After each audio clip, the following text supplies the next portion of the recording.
Schubert's terrible love. It wasn't his fault. His friend von Schubert made him do it. They lived together, and of course there was some tension and excitement, so he took him on to have some fun. It was so innocent, so fatally, infernally and tragically innocent. The whore he took him to had syphilis, which wasn't obvious until afterwards, but then so much the more. It ruined Schubert's life, just in the middle of his greatest symphony, the so-called atmospherical unfinished one. He lost his hair and all his health and never quite recovered. So he died at 31, the most prolific, talented and diligent composer ever, with especially a divine talent for the melody, which never afterwards has been surpassed. Well, was it worth it?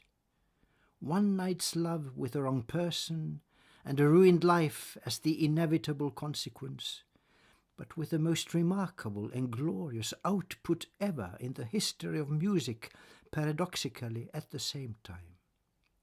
We don't know what Schubert's life would have amounted to without that one offside encounter, but we know that most lovable, undying music that resulted from that tragedy was quite enough to make in all the music history Franz Schubert's name, in some respects, the greatest of them all.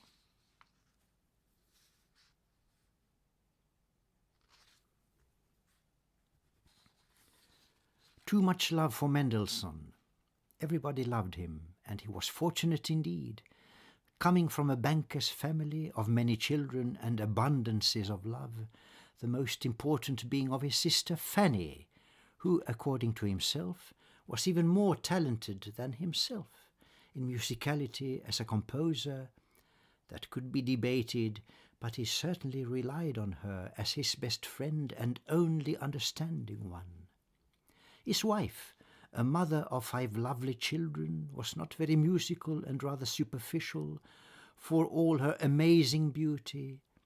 They were a most happy family indeed, though, since he was so lucky and so loved in his career.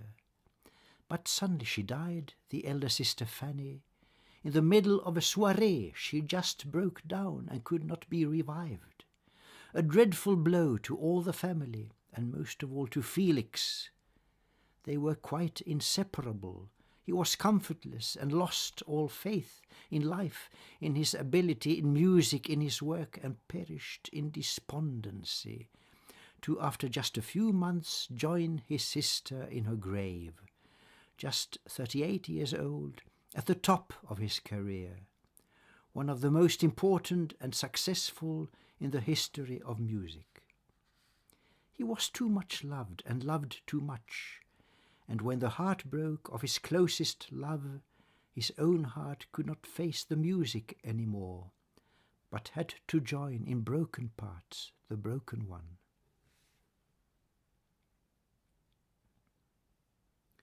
The dying heart.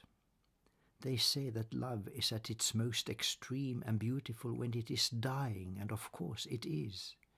The swan, the loveliest of birds, sings only once in life when dying, or so they say at least, and it's a beautiful portrayal, if not of reality, at least of love. The culmination of a love affair is usually the end of it, since what then follows is depression, usually remorse perhaps, and melancholy, maybe guilt and abysmal sentimentality, the fall from heaven down to hell, as if love naturally was mano-depressive. Still, the love you had, although it died, shall always live with you forever, and remain triumphant in your memory, if all that failed was just the fallibility of all reality.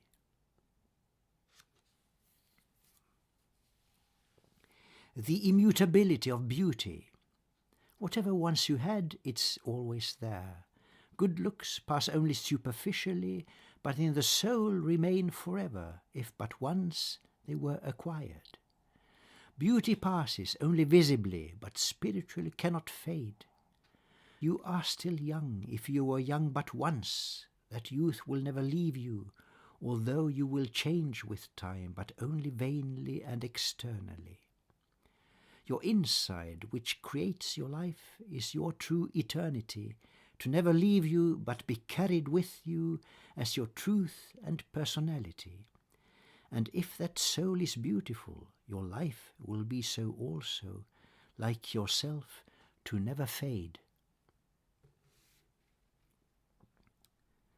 Beyond forgiveness, there is no worse ordeal, no deeper wound in love, no trial more severe, no rape that could hurt more than infidelity. The sharpest pain of all, that fatally endures forever, since it pierces, shattering the soul, and leaves it like a dirty, wasted rag for you to cling to all alone as all that you have left after the final wreck of all your life. The worst part is you have to still survive it and endure the unendurable, convinced that you will never quite recover, while of all crimes, that's the one that never can be quite forgiven. Chopin's final engagement. Marie Wodzinska, Chopin's life's one engagement, survived him with 47 years until 1896. They truly loved each other, and she was his one engagement. Marie Wodzinska, beautiful and noble, but her parents would not let them have each other. They forbade her any intercourse with a musician, and she had to break up the engagement without leaving Chopin hurt and suffering. So she seemed to be unfaithful with his double, this most curious poet Slovatsky, born the same year as Chopin and dead the same year, very much like him in every way. But she could not have hurt him more. He bound up all her letters in a beautiful silk ribbon on which he wrote, "My grief," and it remained sealed to his death. To his amazement, though, she married later his godfather's son, Count Josef Skarbek, a most miserable marriage ending in divorce, whereupon she married yet another sickly man, another double of Chopin-like sensitivity, who died soon while she lived to be quite old and childless. Chopin never quite got over it. His fate became to be consumed by Georges Sand, who made a sport of both collecting and devouring men, preferably celebrities like poet Alfred de Musset, whose life she ruined with Chopin's.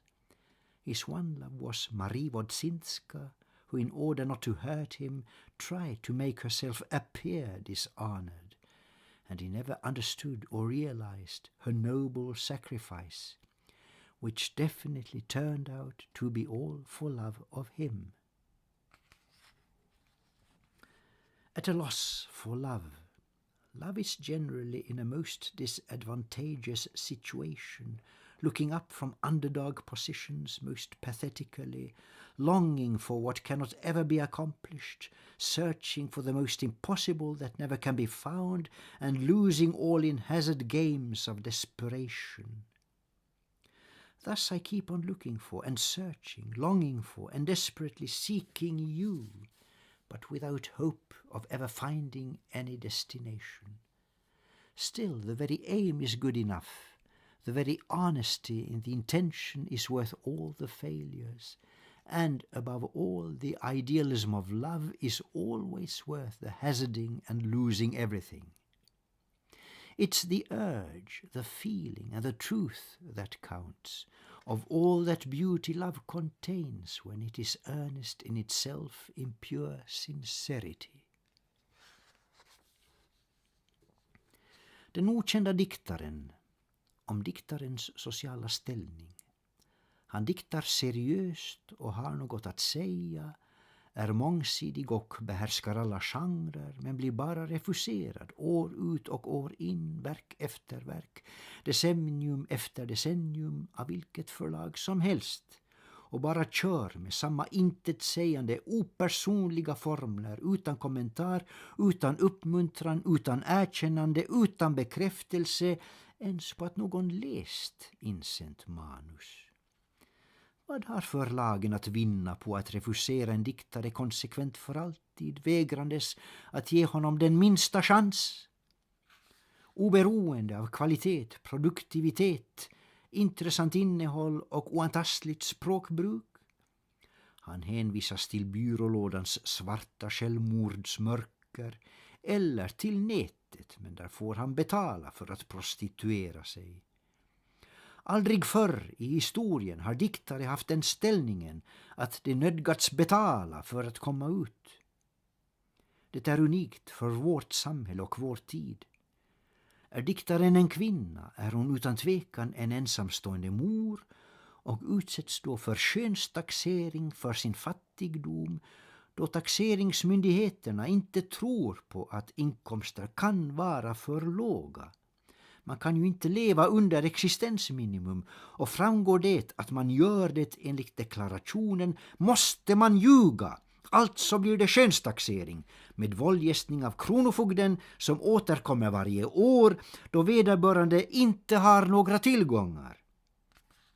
Och diktaren fastnar i anonymitetens fattigdomsfälla och kan ej ta sig ut ur den onda cirkeln av misärens återvändsgränds ekorrhjul.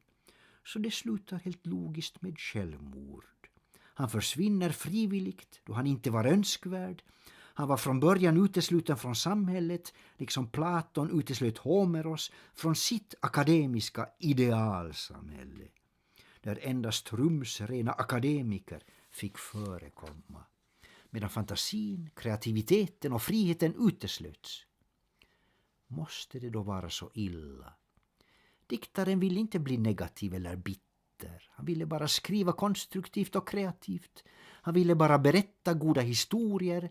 Men den långsamma kvävningen i ett samhälle där kulturen var satt på undantag och tabustämplad, om den skilde sig från modet och lönsamheten, tvingade honom vart han icke ville, in i bitterhetens, isoleringens och föraktlighetens hörn, som ej var acceptabelt. Så han försvann helt frivilligt med alla sina dikter, dramer, romaner, essäer, reseskildringar, noveller, biografier, som allt deletades från nätet eftersom han inte längre kunde betala notan från sitt webbhotell.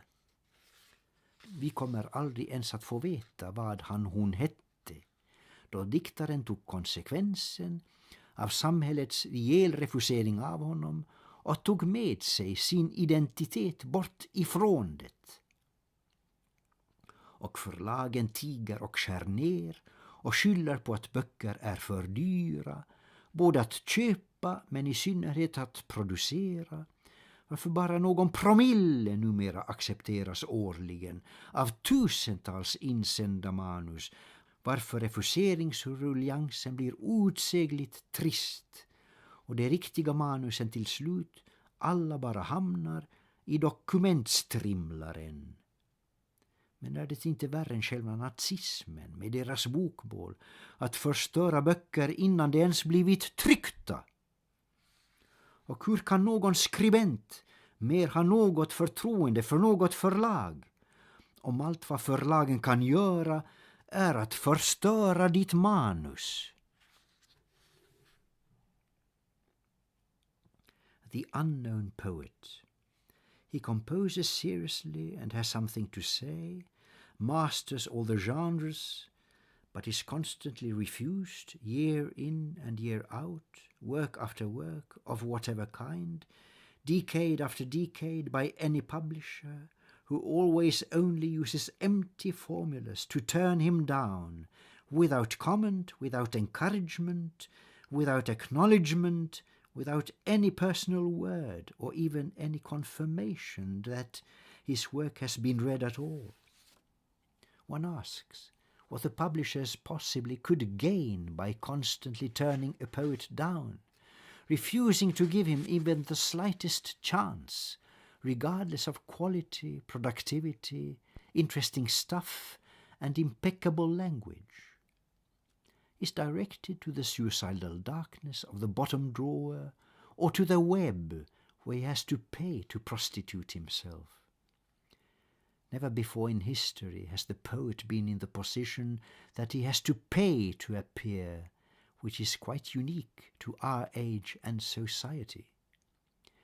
Without outcome or income, he gets caught in the poverty trap of anonymity and can't break out of the vicious circle, and is logically driven into the corner of suicide, disappearing willingly, since he was not wanted, from the beginning excluded from society, like Plato exiled Homer from his ideal society of only academic correctness, while fantasy, creativity and freedom were excluded for their disturbing license. Does it have to be so bad? The poet has no desire to become negative or bitter. He wanted just to write constructively and creatively. He only wanted to tell good stories, but the slow suffocation in a society where culture is accepted as too highbrow and stamped with a taboo for standing out from being popular and marketable, forced him down where he did not want to go, into the corner of isolation, bitterness and despicability, which was not acceptable. So he voluntarily disappeared with all his poems, plays and novels, biographies, essays and travel accounts, which all were deleted from the web, since he no longer could pay the hire for his sites. We'll never even know the name of him or her, since he acted logical to his refusal by society and took away with him his whole identity. And the publishers keep shut up and cutting down, blaming the production costs and that books are too expensive to handle, which is why they allow a minimum only, perhaps 1 out of 1,000 to get published, why the business of refusing gets nastier, and the real manuscripts finally end up in the document destroyer. But isn't this worse than even the Nazis, when they openly burnt books at bonfires, while here and nowadays books are being destroyed even before they even had the chance of ever getting published?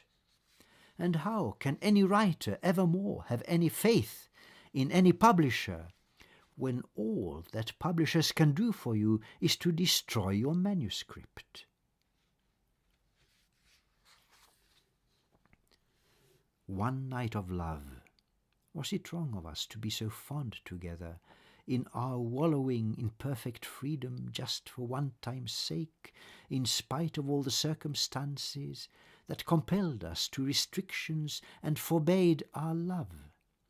Was it wrong to shamefully freak out in ecstasy and gross delirium, leaving altogether all reality, in a voluptuous consummation of a feast of beauty, in exaggerated emphasis of brute desire? Was it wrong to just for once be happy, leaving all behind, escaping into freedom, in exhilaration of a perfect mutual egoism? I am afraid we were not very moral in our night of freedom, but in all the perfect vice of it, I am quite sure that it was better than the humdrum sordidness of all alternatives. Schumann's enigmatic tragedy.